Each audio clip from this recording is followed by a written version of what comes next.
鹵水入邊好好食。我哋有訂台，但係冇訂鴨啦。個鹵水汁佢有顏色，但係唔會話好鹹嘅。佢好食嘅地方就係咧，好爽啊！襯埋嗰個 wasabi，我覺得好正，好正，好正。椒鹽白飯魚好食。佢係好酥脆啦，但反而唔厚噶。食乳鴿咧，唔好用筷子，用手指，熱辣辣，好好食。我係中意食芋頭嘅，好香嘅觀眾。佢個醉雞湯咧，佢唔係話好濃嘅酒味。你食完隻雞，記得飲佢湯。個雞好嫩好滑。有個成日睇開 YouTuber，佢成日都好食嘅，佢會升天嘅。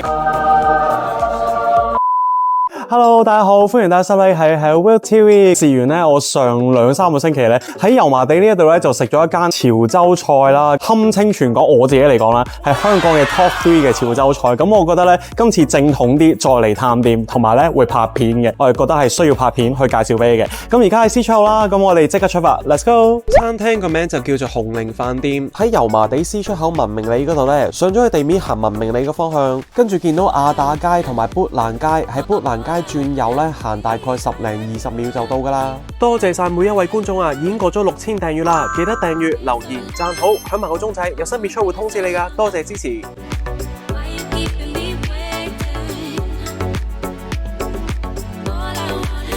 好啦，嚟到紅菱飯店啊，但係而家比較嘈少少，所以我要盡量近少少嚟講。咁呢一度咧係有2層嘅，咁所以咧我會建議大家咧打電話嚟 book 啊，因為咧頭先下面見到門口咧有起碼10幾個人去排隊，如果 walk in 嘅話，起碼排成粒鐘啦。因為我上次嚟都幾驚喜就係咧，佢呢度以好食嚟講唔係好貴嘅。潮州菜咧其實個價錢差唔多，唔好話特別貴。有幾樣嘢必食嘅，咁我而家點咗菜之後再同你講，唔好咁多啦，因為食潮州嘢咧要飲啤酒，同大家飲杯先 ，Cheers。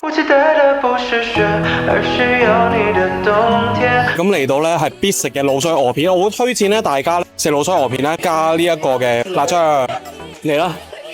鹵水入邊好好食，我哋有訂台，但係冇訂鴨啦，例牌冇啦，一定要叫1/4咯，即係我哋6個人食咧係夠嘅，食埋都 OK 嘅，因為佢唔係話好肥啦，同埋食落去好爽嘅，即係又唔腥啦。個鹵水汁佢有顏色，但係唔會話好鹹嘅。呢個4份有一隻咧冇骨㗎，啖肉㗎。好啦，另一個必食嘅咧就係呢個墨魚，佢呢個墨魚就好似刺身咁樣啦，因為咧佢會有 wasabi 同埋豉油。我想學咧，有個成日睇開 YouTuber，佢成日都好食嘅，佢會升天嘅。佢好食嘅地方就係咧，好爽啊！佢唔係平時我哋食咧日式嗰啲刺身咧，日式嗰啲刺身咧，其實有時咧你會食到係好韌啊，好難嚼啊嘛。咁呢個係爽啦，係好似香口膠，但係係軟嘅香口膠，你哋食到，同埋好有墨魚味，襯埋嗰個 wasabi，我覺得好正，好正，好正。嗱，我嘅食法咧係一啖墨魚，加啖酒，爽！一定要嚟飲啤酒同埋食我哋會食嗰啲嘢。試下佢嘅鹵水豆腐啦，佢鹵水豆腐個味咧，即係個鹵水味咧，重味過鵝片，但係好好食。好啦，另外一個必食嘅咧就係呢個椒鹽白飯魚。哇！上次嚟食咧，哇一聲啊！等我食咗，我再俾食俾大家。椒鹽白飯魚好食。佢好食嘅地方係咧，好酥脆啦。因為平時如果你食椒鹽嘅話咧，佢炸翻好厚啊嘛。但係呢一個咧，其實佢係好酥脆啦，炸翻唔厚噶。佢入邊咧，佢有好多嘅炸蒜啦，佢唔會話特別鹹嘅，好野味，同埋唔會特別多油嘅。大家嚟到一定要食。我停唔到口啊，因為呢個一上錯真係停唔到口，因為有酒啦。其實如果你哋成班喺度吹水傾偈咧，你好快一碟咧例牌就咁食晒，我覺得真係好好食。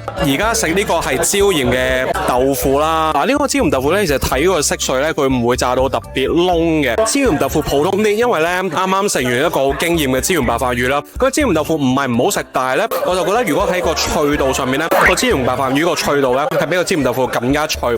香嚟講咧，都係有椒鹽白飯魚好食咯。椒鹽豆腐嘅份量係大過椒鹽白飯魚㗎。啱啱問咗咧個椒鹽豆腐咧，其實係要點醃汁，所以佢個味咧可能專登調到就冇個椒鹽白飯魚咁勁嘅。我想講咧，一定要叫佢推介啤酒，因為呢個啤酒咧，我覺得真係夠凍啦。而家咧我係第2支，叫住樣嘢都好好送酒。我又同大家 cheers 啦。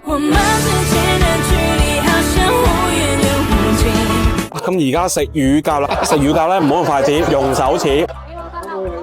乳鴿正常啦，都係呢啲味嘅。佢個皮我覺得幾脆啦，佢入邊嘅肉咧其實唔算話太多嘅。我唔知大家有冇睇過最近北角咧 High Century 嗰個咧都有乳鴿嘅，咁嗰個乳鴿咧就冇咁大，呢個乳鴿咧就好似肉質會多少少，但係因為其他嘢太驚豔，所以咧我未必好 recommend 大家嚟去食乳鴿。食娃娃菜時間啦。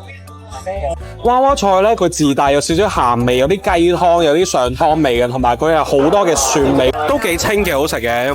好啦，食到一半嚟個反沙芋，因為反沙芋咧，佢話個廚房都有少少冧到，一開始要嗌。咁雖然而家未到食甜品環節，但係都食過反沙芋。熱辣辣，好嘅。佢好食嘅點就係咧，第一我係中意食芋頭嘅，甜嘅芋頭咧，我淨係喺潮州食過啦，即係潮州菜食過啦。平時如果港式芋頭係芋頭臘鴨嗰啲啦，甜品啦，其實佢會有少少蔥喺上面啦，有啲糖霜喺度，嗰啲糖霜咧係好厚嘅，所以呢個好好食。好啦，嚟到呢度咧就食個雞，因為上次我哋人少咧，我係冇食到呢個雞。咁呢個雞咧，我上去睇 OpenRice 咧係大推㗎。你嚟咧有兩個煲一定要食，一係就羊腩煲，一係呢個醉雞煲。今次咧就會試下呢個醉雞煲，好香啊！觀眾，佢個醉雞湯咧，佢唔係話好濃嘅酒味，因為已經煲熟咗咧，所以佢嘅可能黃酒嗰啲咧唔算話好勁嘅，好濃好正好。如果你話2-3個禮拜前仲係好凍勁凍咧，呢個超正，個雞好嫩好滑。我而家終於明點解每一台都嗌，其實酒味係重嘅，但係嗰種酒味咧唔會 wing 嘅，因為已經係熟咗啦，雞係嫩係入味啦。即係有時食雞煲咧，我都會食到一啲咧好老噶嘛，但係呢一隻雞真係咧個雞件就冇話特別大，會有少少骨一定有啦，因為佢係成隻雞咁樣咯。個味道上咧，我係好大推呢一個雞，超好食。嗱，其實油分係多啊，觀眾，佢實上面嗰啲雞油啦，我影俾大家睇。但係啲油其實咧會保持佢嘅溫度噶嘛，咁所以其實你呢個煲咧，如果真係好凍嘅話咧，可能成半個鐘咧，你都會覺得好暖胃咯。其實啲雞就唔會話好鹹嘅。呢個醉雞鍋咧個精髓其實係喺個湯嗰度。你食完隻雞記得飲佢湯。潮州菜糕就一定要食個蠔餅啦，我咪係啦。嗱，其實蠔餅嚟講咧，我食過好多唔同嘅蠔餅咧，我覺得呢個蠔餅就未去到驚豔嘅，因為其他餸又太好食，所以咧我會覺得嚟得潮州菜館咧，你會想食蠔餅，但係呢個就唔係全港最好食嘅蠔餅，我自己嘅 personal opinion 咁樣咯。好啦，同場加映魚香茄子煲啊，咁因為其實同台都會有一位仁兄咧就中意食魚香茄子啦，咁我都好感動啊，因為 Cammy 好唔中意食魚香茄子，咁所以咧通常我出街係冇魚香茄子食嘅，但係我自己好中意食咯。佢個魚香茄子就正常啦，因為佢其實入邊嗰個汁比較多少少，但係我會幾中意嗰個質感。佢其實嗰個矮瓜咧就係我中意嘅腍腍地啦，咁肉碎都比較多。佢唔鹹嘅，有樣嘢就係咧魚香茄子嘛，但係我食唔到鹹魚味啊。我而家再試真啲，嗰啲鹹魚味係嚟自佢嘅肉粒、豬肉粒。所以咧，如果你齋食佢嘅茄子咧，你係食唔到鹹魚味，但係你食個肉粒就食到啊。個魚香茄子好送飯，所以咧我都會叫咗碗飯，但係太 B roll 啦。